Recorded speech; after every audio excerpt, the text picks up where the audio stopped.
5 seconds. Start. ಮಾನ್ಯ ಸಭಾಪತಿಗಳೇ, ಮಾನ್ಯ ರಾಜ್ಯಪಾಲರು ವಿಧಾನಮಂಡಲದ ಸಂಯುಕ್ತ ಅಧಿವೇಶನವನ್ನು ಉದ್ದೇಶಿಸಿ ಮಾಡಿದ ಭಾಷಣವನ್ನು ನಾನು ಹೃತ್ಪೂರ್ವಕವಾಗಿ ಸ್ವಾಗತಿಸುತ್ತೇನೆ. ರಾಜ್ಯಪಾಲರು ತಮ್ಮ ಭಾಷಣದಲ್ಲಿ ಅನೇಕ ವಿಚಾರಗಳನ್ನು ಪ್ರಸ್ತಾಪ ಮಾಡಿದ್ದಾರೆ. ನಾನು ಈಗ ಕೆಲವು ವಿಚಾರಗಳನ್ನು ಮಾತ್ರ ಪ್ರಸ್ತಾಪ ಮಾಡಲು ಇಚ್ಛಿಸುತ್ತೇನೆ. ಮೊಟ್ಟಮೊದಲನೆಯದಾಗಿ, ಮಾನ್ಯ ರಾಜ್ಯಪಾಲರು, ಸರ್ಕಾರವು ರಾಜ್ಯದಲ್ಲಿ ಕನ್ನಡ ಭಾಷೆಗೆ ಪ್ರಥಮ ಸ್ಥಾನವನ್ನು ನೀಡಲು ಬದ್ಧವಾಗಿದೆ ಎಂದು ಹೇಳಿದ್ದಾರೆ. ಎಲ್ಲ ಹಂತಗಳಲ್ಲೂ ಜಾರಿಗೆ ತರಲು ತಹಶೀಲ್ದಾರರ ಅಧ್ಯಕ್ಷತೆಯಲ್ಲಿ ತಾಲೂಕು ಮಟ್ಟದ ಜಾಗೃತಿ ಸಮಿತಿಗಳನ್ನು, ಜಿಲ್ಲಾಧಿಕಾರಿಗಳ ಅಧ್ಯಕ್ಷತೆಯಲ್ಲಿ ಜಿಲ್ಲಾ ಮಟ್ಟದ ಕನ್ನಡ ಜಾಗೃತಿ ಸಮಿತಿಗಳನ್ನು ರಚಿಸಲು ಹೊರಟಿರುವುದು ನಿಜಕ್ಕೂ ಸ್ವಾಗತಾರ್ಹ. ಸಮಿತಿಯು ಆಡಳಿತ ಕನ್ನಡ ಅನುಷ್ಠಾನದ ಬಗ್ಗೆ ಪರಿಶೀಲನೆ ಮಾಡಬೇಕು ಹಾಗೂ ರಾಜ್ಯ ಮಟ್ಟದಲ್ಲಿ ಕನ್ನಡ ಅಭಿವೃದ್ಧಿ ಪ್ರಾಧಿಕಾರವು ಕಾಲಕಾಲಕ್ಕೆ ಸರಿಯಾಗಿ ತನಿಖೆ ಮಾಡಬೇಕು. ಆಗ ಮಾತ್ರ ಕನ್ನಡವನ್ನು ಎಲ್ಲ ಹಂತಗಳಲ್ಲೂ ಜಾರಿಗೆ ತರಲು ಸಾಧ್ಯವಾಗುತ್ತದೆಂದು ನಾನು ಸಲಹೆ ಮಾಡುತ್ತೇನೆ. ಮಾನ್ಯ ರಾಜ್ಯಪಾಲರು ತಮ್ಮ ಭಾಷಣದಲ್ಲಿ ರಾಜ್ಯದಲ್ಲಿ ಕಾನೂನು ಮತ್ತು ಸುವ್ಯವಸ್ಥೆ ಚೆನ್ನಾಗಿ ಇದೆಯೆಂದು ಹೇಳಿದ್ದಾರೆ. ಇತ್ತೀಚೆಗೆ ನಡೆದ ಲೋಕಸಭೆ ಮತ್ತು ಸ್ಥಳೀಯ ಸಂಸ್ಥೆಗಳಿಗೆ ಚುನಾವಣೆಗಳು ನಡೆದಂಥ ಸಂದರ್ಭದಲ್ಲಿ ಬಹಳ ಸೂಕ್ತವಾದ ವ್ಯವಸ್ಥೆಯನ್ನು ಮಾಡಿರುವುದು ಪ್ರಶಂಸನೀಯವಾದುದು. ನಮ್ಮ ರಾಜ್ಯದಲ್ಲಿ ವಿವಿಧ ಧರ್ಮ ಮತ್ತು ಭಾಷೆಗಳ ಜನರು ಸೌಹಾರ್ದತೆಯಿಂದ ಇರುವುದು ನಿಜಕ್ಕೂ ಸ್ತುತ್ಯಾರ್ಹ. ಕಾನೂನು ಮತ್ತು ಸುವ್ಯವಸ್ಥೆಯನ್ನು ಉಲ್ಲಂಘನೆ ಮಾಡಿದ ಕೆಲವು ಘಟನೆಗಳನ್ನು ಶಾಂತಿಯುತವಾಗಿ ನಿವಾರಿಸಿರುವುದು ಸಂತೋಷದಾಯಕವಾದ ಸಂಗತಿ. ಪೊಲೀಸರನ್ನು ಹೆಚ್ಚು ಚುರುಕಿನಿಂದ ಕರ್ತವ್ಯ ನಿರ್ವಹಿಸಲು ಕೆಲವೊಂದು ವಿಭಾಗಗಳಲ್ಲಿ ತಾಂತ್ರಿಕ ಸಾಧನ ಸಾಮಗ್ರಿಗಳನ್ನು ಒದಗಿಸುವುದಕ್ಕೆ ಹೆಚ್ಚಿನ ಗಮನ ನೀಡಬೇಕೆಂದು ಸೂಚಿಸಬಯಸುತ್ತೇನೆ.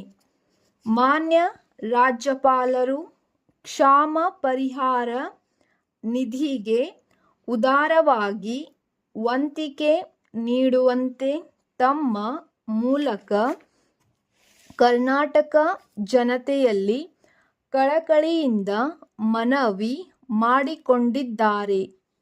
ಈ ಬಗ್ಗೆ ಈಗಾಗಲೇ ಉತ್ತಮ ಪ್ರತಿಕ್ರಿಯೆ ಕಂಡುಬಂದಿದ್ದು, ಇದಕ್ಕಾಗಿ ನಿರಂತರ ಕ್ಷಾಮಕ್ಕೆ ಒಳಗಾಗಿರುವ ಜನತೆಗೆ ಸಹಾಯ ನೀಡುವ ಕಾರ್ಯದಲ್ಲಿ ಉದಾರಿಗಳಾದ ರಾಜ್ಯದ ಜನತೆ ವಿಮುಖ ಆಗುವುದಿಲ್ಲ ಎನ್ನುವ ಭರವಸೆ ನನಗೆ ಇದೆ. ಸ್ವಲ್ಪವೂ ಹಿಂಜರಿಯದೆ ಈ ಕಾರ್ಯಕ್ಕೆ ಪೂರ್ಣ ಬೆಂಬಲ ನೀಡಿರುವ ಕರ್ನಾಟಕದ ಜನತೆಗೆ ನಮ್ಮ ಸರ್ಕಾರವು ತುಂಬ ಆಭಾರಿಯಾಗಿದೆ ಎಂದು ಈ ಸಂದರ್ಭದಲ್ಲಿ ಹೇಳಬಯಸುತ್ತೇನೆ. ಇನ್ನು ವಿದ್ಯಾಭ್ಯಾಸದ ವಿಚಾರದಲ್ಲಿ ಒಂದೆರಡು ಮಾತುಗಳನ್ನು ಹೇಳುವುದಕ್ಕೆ ಇಚ್ಛಿಸುತ್ತೇನೆ. ನಾನು ಈಗಾಗಲೇ ಅನೇಕ ಸಲ ಹೇಳಿದಂತೆ ಸರ್ಕಾರಿ ಶಾಲೆಗಳು ಆದರ್ಶ ಶಾಲೆಗಳು ಆಗಬೇಕು. ಅವುಗಳ ಪರಿಸ್ಥಿತಿ ಏನು ಇದೆ ಎನ್ನುವುದನ್ನು ಸರ್ಕಾರ ಪರಿಶೀಲನೆ ಮಾಡಬೇಕು. ಸರ್ಕಾರಿ ಶಾಲೆಗಳ ಪರಿಸ್ಥಿತಿ ಇಂದು ಯಾವ ರೀತಿ ಇದೆ ಎಂದು ಹೇಳುವುದಕ್ಕೆ ಹೋಗುವುದಿಲ್ಲ. ಇದು ಎಲ್ಲರಿಗೂ ಗೊತ್ತಿರುವ ವಿಚಾರ. ನಮ್ಮ ಪ್ರಯತ್ನಕ್ಕೆ ಹೇಗೆ ಇರಬೇಕು ಎಂದರೆ ಸರ್ಕಾರಿ ಶಾಲೆಗಳು ಮಾದರಿ ಶಾಲೆಗಳು ಆಗಬೇಕು. ಈ ಕಡೆಗೆ ಸರ್ಕಾರದವರು ಹೆಚ್ಚಿನ ಗಮನ ಕೊಡಬೇಕು. ಪ್ರಾಥಮಿಕ ಶಾಲೆಗಳಲ್ಲಿ ಕೆಲಸ ಮಾಡತಕ್ಕ ಪದವೀಧರ ಉಪಾಧ್ಯಾಯರಿಗೆ ಹೆಚ್ಚಿನ ಉತ್ತೇಜನ ನೀಡಬೇಕು. ಆದರೆ ಇದಕ್ಕೆ ವಿರುದ್ಧವಾಗಿ ಅವರಿಗೆ ನೀಡುತ್ತಿರುವ ಕೆಲವು ಸೌಕರ್ಯಗಳನ್ನು ವಾಪಸ್ಸು ತೆಗೆದುಕೊಂಡಿದೆ. ಇದರಿಂದ ಅವರಿಗೆ ಬಹಳ ಅನ್ಯಾಯವಾಗಿದೆ.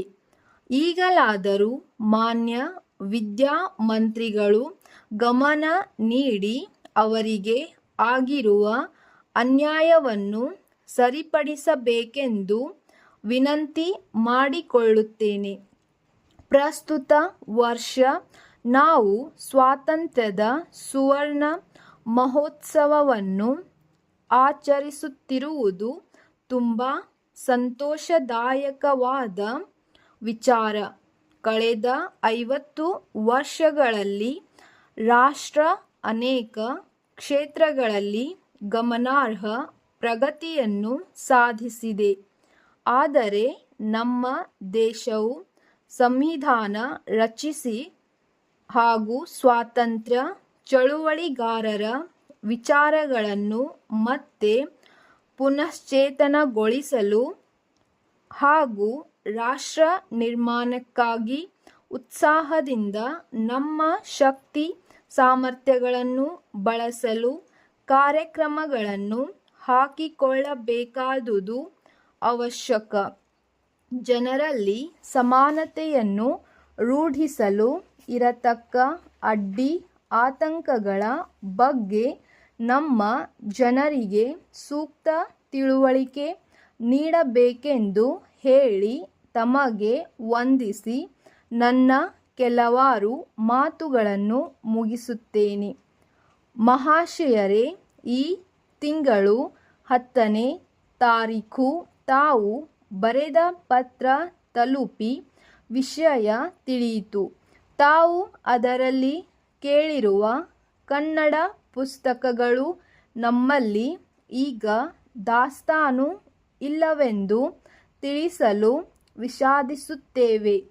ಆದರೆ ಕನ್ನಡ ಮಾಧ್ಯಮದ ಪದವಿ ತರಗತಿಯ ವಿದ್ಯಾರ್ಥಿಗಳಿಗೆ ಉಪಯುಕ್ತವಾದ ವಾಣಿಜ್ಯ ವ್ಯವಹಾರಕ್ಕೆ ಸಂಬಂಧಿಸಿದ ಪುಸ್ತಕಗಳನ್ನು ಶೀಘ್ರದಲ್ಲಿಯೇ ಪ್ರಕಟಿಸುತ್ತಿದ್ದೇವೆಂದು ತಿಳಿಸಲು ಸಂತೋಷಿಸುತ್ತೇವೆ.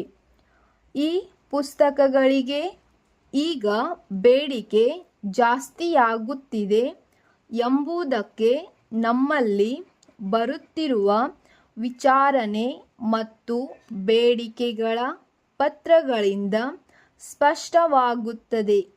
ನಮ್ಮ ಪುಸ್ತಕ ವ್ಯಾಪಾರಿಗಳಾದ ನಿಮಗೆ ಈ ವಿಚಾರವನ್ನು ತಿಳಿಸಿ ಈ ಲಾಭವನ್ನು ಪಡೆಯಬೇಕೆಂದು ತಮ್ಮಲ್ಲಿ ವಿನಂತಿಸಿಕೊಳ್ಳುತ್ತೇವೆ. ನಿಮಗೆ ಗೊತ್ತಿರುವ ಹಾಗೆ ನಮ್ಮ ರಾಜ್ಯದ ಎಲ್ಲ ವಿಶ್ವವಿದ್ಯಾನಿಲಯಗಳು ಈಗ ಕನ್ನಡವನ್ನು ಶಿಕ್ಷಣ ಮಾಧ್ಯಮವಾಗಿ ಸ್ವೀಕರಿಸಿ ಉತ್ತೇಜನ ನೀಡುತ್ತಿವೆ. ಅಲ್ಲದೆ ನಮ್ಮ ರಾಜ್ಯ ಸರ್ಕಾರ ಕನ್ನಡವನ್ನು ಆಡಳಿತ ಭಾಷೆಯನ್ನಾಗಿ ಜಾರಿಗೆ ತಂದಿದೆ. ಇದರಿಂದಾಗಿ ಕನ್ನಡ ಮಾಧ್ಯಮದಲ್ಲಿ ಓದುತ್ತಿರುವ ವಿದ್ಯಾರ್ಥಿಗಳ ಪ್ರಮಾಣ ವರ್ಷೆ ಹೆಚ್ಚು ಆಗುತ್ತಿದೆ. ಇದು ಹರ್ಷದಾಯಕವಾದ ವಿಚಾರ. ನಾವು ಈಗ ವಾಣಿಜ್ಯ ಮತ್ತು ವಿಜ್ಞಾನ ವಿದ್ಯಾರ್ಥಿಗಳಿಗೆ ಬಹಳ ಅನುಕೂಲವಾದ ವಾಣಿಜ್ಯ, ನ್ಯಾಯ, ಮಾರಾಟ ಶಾಸ್ತ್ರ, ರಸಾಯನಶಾಸ್ತ್ರ, ವ್ಯವಹಾರ ಆಡಳಿತ ಮುಂತಾದ ಪುಸ್ತಕಗಳನ್ನು ಪ್ರಕಟಣೆ ಮಾಡುತ್ತಿದ್ದು ಅವುಗಳ ಬೆಲೆ ಪಟ್ಟಿಯನ್ನು ಇದರೊಡನೆ ಲಗತ್ತಿಸಿದ್ದೇವೆ. ಈ ಪುಸ್ತಕಗಳನ್ನು ಅನುಭವಿ ಅಧ್ಯಾಪಕರು ಬರೆದಿರುತ್ತಾರೆ. ಈ ಕನ್ನಡ ಮಾಧ್ಯಮ ಪದವಿ ಪುಸ್ತಕಗಳನ್ನು ರಿಯಾಯಿತಿ ದರದಲ್ಲಿ ನೀಡಲು ಸಾಧ್ಯವಾಗಿದೆ. ನಿಮ್ಮಿಂದ ಮುಂದಿನ ತಿಂಗಳ ಕೊನೆಯದೊಳಗೆ ಆದೇಶ ಬಂದರೆ ಶೇಕಡ 25% ರಿಯಾಯಿತಿಯಲ್ಲಿ ನೀಡುವುದರ ಮೂಲಕ ಅಂಚೆಯಲ್ಲಿ ರವಾನಿಸಲು ಸಿದ್ಧರಿದ್ದೇವೆ. ನಿಮ್ಮ ಆದೇಶ ಪತ್ರವನ್ನು ನಾವು ನಿರೀಕ್ಷಿಸುತ್ತೇವೆ. ತಮ್ಮ ವಿಶ್ವಾಸಿಗಳು, ವ್ಯವಸ್ಥಾಪಕರು.